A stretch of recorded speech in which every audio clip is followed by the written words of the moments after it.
আজকের এই ভিডিওতে আমরা রায়মাটির প্রশ্নবিচিত্রা 2024 নবম শ্রেণীর দ্বিতীয় টেস্টের জন্য যে তোমাদের 8 নম্বর স্কুল রয়েছে 193 নম্বর পেজে চাকদা হচ্ছে রামলাল একাডেমি। তো এই প্রশ্নপত্রের একের এবং দ্বিতীয় দাগের প্রশ্নের উত্তর নিয়ে আলোচনা করব। তো চলো ভিডিও শুরু করা যাক। দেখো একের দাগের প্রশ্ন কি বলছে। একের দাগে বলছে সঠিক উত্তর নির্বাচন করো। একের দাগের এক, কোনো দ্রব্যের ক্ষেত্রে 20% 10% এবং 5% ছাড় পরপর ছাড় পাওয়া গেলে ওই ছাড়ের সমতুল্য ছাড় হবে। তাহলে কী হবে, ধরি দ্রব্যটির দাম হচ্ছে 100 টাকা, তাহলে 20% ছাড় দেওয়ার পর দ্রব্যটির দাম হবে কত, 100 - 20 × 100/100 মানে হচ্ছে কত, 100 কেটে গেল। তাহলে এখানে কত হবে, 100 - 20 মানে 80 টাকা।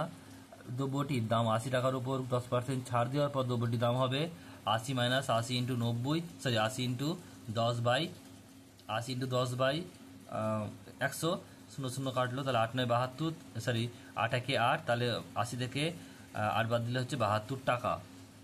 তাহলে দ্রব্যটির দাম 72 টাকার উপর 5% ছাড় দেওয়ার পর দ্রব্যটির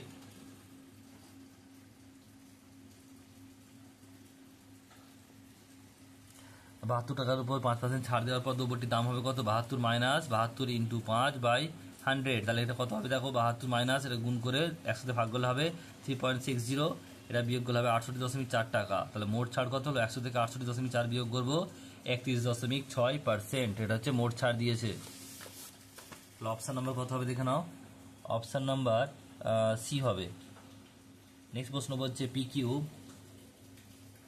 PQ আর সামান্তরিকের ABC যথাক্রমে PQ, QR, RS এবং SP বাহুর মধ্যবিন্দু। তাহলে বলছে PQR এর ক্ষেত্রফল 36 বর্গ সেমি হলে ABC এর ক্ষেত্রফল কত হবে।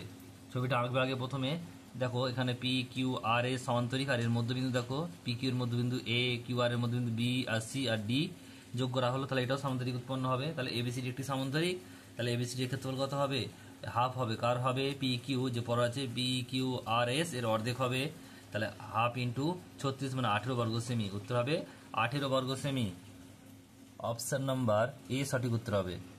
নেক্সট প্রশ্ন 3-এরটা, একটি বৃত্তের কেন্দ্রের স্থানাঙ্ক 0, 0 এবং বৃত্তের উপরিস্থ একটি বিন্দু স্থানাঙ্ক 3, 4 হলে ব্যাসার্ধ কত, মানে দূরত্ব বের করতে হবে। দূরত্ব ফর্মুলা হচ্ছে 3 - 0 তার হোল স্কোয়ার √ আন্ডার প্লাস 4 - 0 তার হোল স্কোয়ার, 3 × 3 = 9, 4 × 4 = 16, তাহলে 25 আর এটা হচ্ছে 5 একক। উত্তর হবে 5 একক। অপশান নাম্বার সি সঠিক উত্তর হবে। নেক্সট প্রশ্ন 4-একটা বলছে যে ঘড়ির ঘন্টার কাঁটা ও মিনিটের কাঁটার গতিবেগের অনুপাত কত।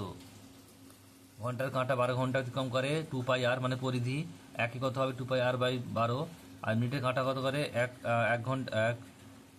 মিনিটের কাঁটা, তাহলে 1 ঘন্টা কত করে 2πr, তাহলে অনুপাতটা কত হবে 2πr/12 - 2πr, তাহলে 1/12, এটা কেটে গেল 2 থেকে কেটে গেল 2πr, 1/12 = 1, তাহলে গুণাগুণি গুণ করলে কত হবে 1:12।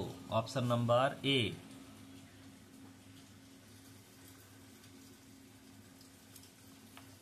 নেক্সট প্রশ্ন পরেরটা বলছে দ্বিতীয় দাগের 1-এরটা, টাকায় 3টি লেবু কিনে 2 টাকায় 5টি লেবু বিক্রি করলে শতকরা লাভ কত হবে। তা 3টি লেবুর ক্রয় মূল্য হচ্ছে 1 টাকা, একটি লেবুর কত হবে 1/3 টাকা, 5টি লেবুর বিক্রয় মূল্য হচ্ছে 2 টাকা, একটি লেবুর বিক্রয় মূল্য কত হবে 2/5 টাকা। এবার লাভের হার কি করে বের করবো, আগে দুটো বিয়োগ করে দেবো, বিক্রয় মূল্য মাইনাস ক্রয় মূল্য 2/5 - 1/3 বাই ক্রয় মূল্য 1/3 × 100, দশক করে 3 × 5 = 15, আর 3 × 2 = 6, আর 5 × 1 = 5, 6 - 5/15, 1/3 × 100, তাহলে 1/15 ইন্টু এটা উল্টে গিয়ে 3/1 × 100, 3 × 5 = 15, আর 5 × 2 = 100, 20%। এটা হবে 20%।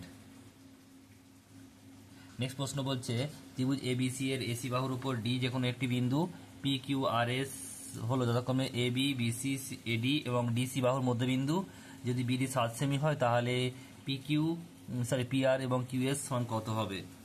আগে ছবিটা আঁকতে হবে ABC। এবারে বলছে দেখো এখান থেকে PR আর এখান থেকে BD আর হচ্ছে QS গেছে, তিনটি কি হচ্ছে বলছে পরস্পর কি মধ্যবিন্দু দিয়ে গেছে। তাহলে এখানে কি বলেছে যে PR এর ভ্যালু কত হবে, এই যে PRটা কত হবে হাফ অফ BD, মানে এই যে BD এর অর্ধেক হবে, কারণ হাফ অফ BD মানে হাফ অফ 7 মানে 7/2 সেমি। আবার ত্রিভুজ BDC এই ত্রিভুজটার কথা বলছি, BDC এই ত্রিভুজটার কথা। তো এখান থেকে QS সমান কত হবে, QS তারপরে এটা কি হাফ অফ BD হবে, হাফ অফ BD মানে হাফ অফ 7, হাফ ইন্টু 7 মানে 7/2, এবারে এখান থেকে কি বেরোলো, তাহলে আমরা পেয়ে গেছি পিআর প্লাস বা পিআর আর পিকিউ একই, তাহলে এখান থেকে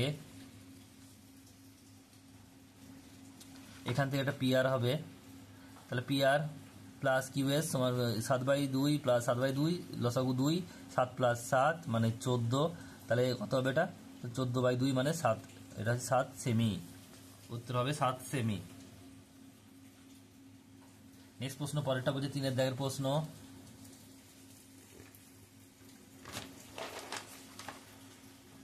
প্রশ্ন কি বলছে দেখো, বলছে 3,5 ও 1,3 বিন্দু দুটির ঠিক সমুদ্রবর্তী এবং এক্স অক্ষের উপর অবস্থিত এমন একটি বিন্দু স্থানাঙ্ক লেখো। এক্স অক্ষের উপর অবস্থিত একটি বিন্দু হলো এ সমান, আমরা বললাম এক্স হলে যখন এক্স অক্ষের উপর কোনো বিন্দু হবে তাহলে ওয়াই সমান 0 করে দেবো, তাহলে এ সমান কি a,0, বি সমান তো বলি যে 3,5 আর সি সমান হচ্ছে 1,3, তাহলে এ বি বের করবো প্রথমে। এ আর বি এর দূরত্ব ফর্মুলা কি আমরা জানি, x1 মাইনাস x2 তা whole square plus y1 minus y2 তা হোল স্কোয়ার, তাহলে এখানে 3 মাইনাস এ তা whole square root under plus 5 minus 0 তা হোল স্কোয়ার, তাহলে এখান থেকে 3 মাইনাস এ তা হোল স্কোয়ার, এটা হচ্ছে 5 5 স্কোয়ার মানে 25 একক। আর এই সি বের করবো কি 1 মাইনাস এ তা হোল স্কোয়ার প্লাস 3 মাইনাস 0 তা হোল স্কোয়ার, তাহলে এখান থেকে কি হলো দেখো 1 মাইনাস এ তা হোল স্কোয়ার হচ্ছে 3 স্কোয়ার মানে হচ্ছে 9, 3 3 কে 9। এবার দেখো সমান করে দেবো AC R A B R AC সমান, তাহলে জাস্ট ভ্যালুগুলো পুট করে দেবো, করার পর দুদিক থেকে রুট উঠে গেল, তাহলে 3 মাইনাস এ তার whole square plus 25 equal to 1 minus a তার হোল স্কোয়ার প্লাস 9। তার ফর্মুলা ফেলবো দেখো, এটা আমরা প্রথমে এটাকে আমরা যে 1 মাইনাস এ তার হোল স্কোয়ারটাকে বাম দিকে নিয়ে এলাম তাই মাইনাস হয়ে গেল, আর এখান থেকে 9টা ছিল 25টার দিকে চলে গেল মাইনাস হয়ে গেল, তাহলে আমরা এখানে ফর্মুলা পেয়েছি এ স্কোয়ার মানে 3 স্কোয়ার মাইনাস 2, 2 মানে 2, এ মানে 3, বি মানে এ প্লাস বি স্কোয়ার মানে এ স্কোয়ার, আর মাইনাস এখান থেকে দেখো এটা মাইনাসের ফর্মুলা আছে, তাহলে 1 স্কোয়ার মানে 1, আর এখানে মাইনাস ছিল কিন্তু মাইনাসে প্লাস হয়ে গেল 2, 2 মানে 2, এ মানে 1 আর বি মানে এ, আর এটা হচ্ছে প্লাস বি স্কোয়ার কিন্তু বাইরে মাইনাস ছিল বলে এটা মাইনাস হয়ে গেল, প্লাস মাইনাসে মাইনাস হয়ে মাইনাস স্কোয়ার, দুটো স্কোয়ার কেটে গেল। এর সংখ্যা দেখো এখানে 9টা আর এখানে 8 1 আছে, তাহলে 9 থেকে 1 বাদ দিলে 8 হয়, বড় কে 9 চিহ্ন কি প্লাস, তাহলে উত্তর কি হবে এটা হবে শুধু প্লাস 8 হবে। এবার এ দেখো এখানে 6টা এ আর এখানে 2টো এ, মানে এখানে মাইনাস 6 এ আর এখানে হচ্ছে প্লাস 2a, 6 থেকে 2 বাদ দিলে কত হবে 4, বড় কে 6 চিহ্ন কি মাইনাস, তাহলে minus 4a, 8 minus 4a is equal to minus 16, তাহলে এখান থেকে বা minus 4a is equal to minus 16 আর এটা হচ্ছে মাইনাস 8, তাহলে এখান থেকে a minus 4a is equal to, তাহলে এখানে মাইনাস 24 আর দুটো একই চিহ্ন মানে যোগ হবে, তাহলে মাইনাস 24, এখান থেকে কাটাকাটি করলে মাইনাস মাইনাস কেটে যাবে, এই ইজ 4 6 24, তাহলে বিন্দুটা হবে 6,0। নেক্সট প্রশ্ন বলছে দেখো 10টি সমান মাপের ত্রিভুজাকৃতি টুকরো সেলাই করে একটি ছাতা তৈরি করা হয়েছে, প্রতিটি ত্রিভুজাকৃতি টুকরোর বাহু 3টি দৈর্ঘ্য হচ্ছে যথাক্রমে 50 সেমি, 20 সেমি এবং 50 সেমি, ছাতা তৈরি করতে মোট কত পরিমাণ কাপড় লেগেছে। ত্রিভুজটি অর্ধ পরিসীমা বের করবো, যেটা আমরা এস দিয়ে প্রকাশ করি, তা 3টে যোগ করে 50 প্লাস 20 প্লাস 50/2 মানে 60 সেমি। ত্রিভুজটির আকৃতির কাপড় টুকরোর ক্ষেত্রফলের ফর্মুলা কি জানি আমরা, root under s into s minus a into s minus b into s minus c, s মানে 60 আর এখান থেকে 60 মাইনাস 50, 60 মাইনাস 20, 60 মাইনাস 50, তাহলে 60, এখানে 60 থেকে 50 বাদ দিলে 10, এখান থেকে বাদ দিলে 40 আর এখান থেকে হলে কত 10।